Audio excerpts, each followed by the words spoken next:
Hello everyone.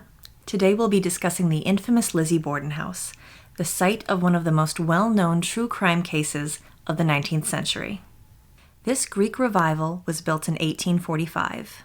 This unsuspecting house would be the eventual site of two grisly murders and the home of Elizabeth Andrew Borden, known to the world as Lizzie Borden. Lizzie's story actually starts with a not-so-different home in Fall River, the long-since demolished 12 Ferry Street. This crowded multifamily home is where she would spend the first decade of her life. Her mother passed away here when Lizzie was only 2 years old, leaving her in the care of her father Andrew and older sister Emma.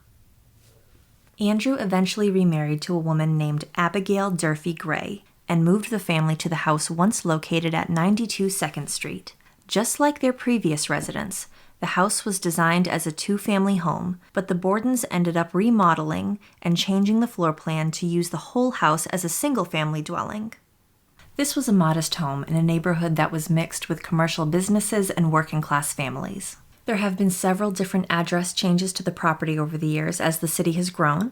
Currently, the house is located at 230 2nd Street, but you'll see that its most famous address, 92, is still on the door today. Lizzie's father was an extremely successful businessman. Eventually, he became one of the wealthiest men in Fall River. But he continued to live in the same modest neighborhood and live a lifestyle well below his means. Since Lizzie and her sister Emma were unmarried, they continued to live at home with their father, and this meant that they too had to live under the same austere conditions. Lizzie longed to be a part of the city's elite social world, and anyone in that circle owned a mansion in the Fall River Highlands area, known as The Hill.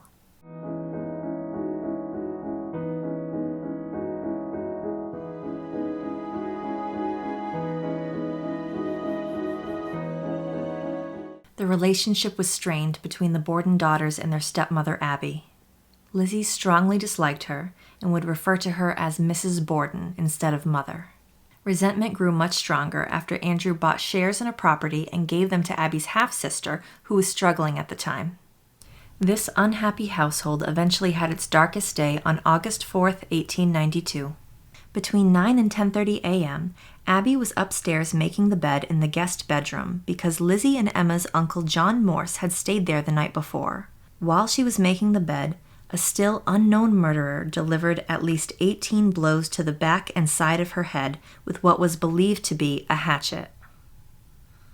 At around 10:30 a.m., Andrew returned home from his morning walk and took a nap on the sofa in the sitting room. He was also attacked, receiving about 10 blows to the head. The only other people known to be in the house at the time were Lizzie and the family's maid, Bridget, known to the family as Maggie. Lizzie discovered her father's body and shouted up to Maggie for help, who was having a nap in her bedroom on the 3rd floor. Lizzie was soon considered a suspect by investigators.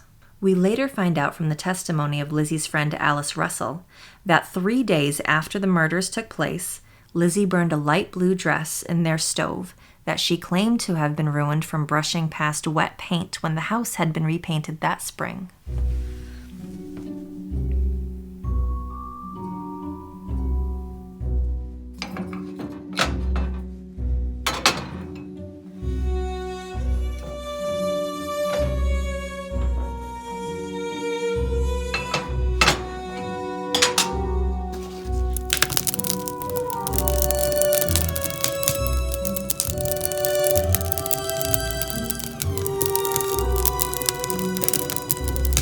A week after the brutal murders, Lizzie is arrested.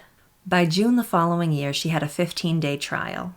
She was ultimately found not guilty as there was no hard evidence connecting her to the crimes. Lizzie returned home to 92 2nd Street and remained there with Emma for the rest of the summer. By September, they bought the home of Lizzie's dreams up on the hill and named that mansion Maplecroft. I will be making a video about Maplecroft, so if you're interested in hearing more about that mansion and all of the infamous parties that Lizzie threw there, please subscribe to my channel. As for the murder house, Lizzie and Emma continued to own the property, renting it out to tenants who lived in the area. They finally sold the house in 1918 to another landlord. The house was privately owned and closed to the public until Martha McGinn inherited the property from her grandmother. The house had been in the family since the 1940s. She and her business partner opened the Lizzie Borden Bed and Breakfast on August 4th, 1996, the 104th anniversary of the murders. Next door was a print shop, the Leary Press, also owned by the McGinns. The gift shop for the bed and breakfast was located inside. These owners purchased many antique furnishings to bring back a late Victorian era look and feel to the property. The McGinns eventually sold the property in 2004 for over $400,000. The next owners were Donald Woods and Leanne Wilbur. They did major renovations to the property, such as demolishing the print shop and garage in the backyard, building a replica barn, and repainting the house to make everything look as close as possible to how it did in the 1890s. After 17 years of ownership, the house was eventually put on the market in January of 2021 for $2 million.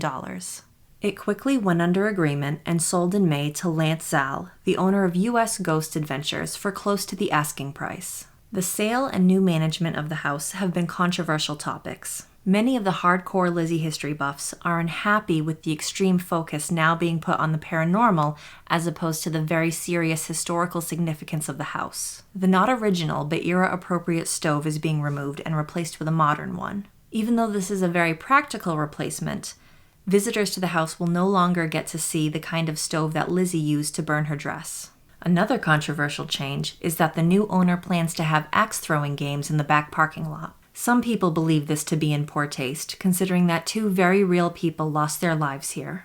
In response to this, Lance Zal says, "Who's being murdered here? I mean, no one's murdering anybody. We want you to have a good time."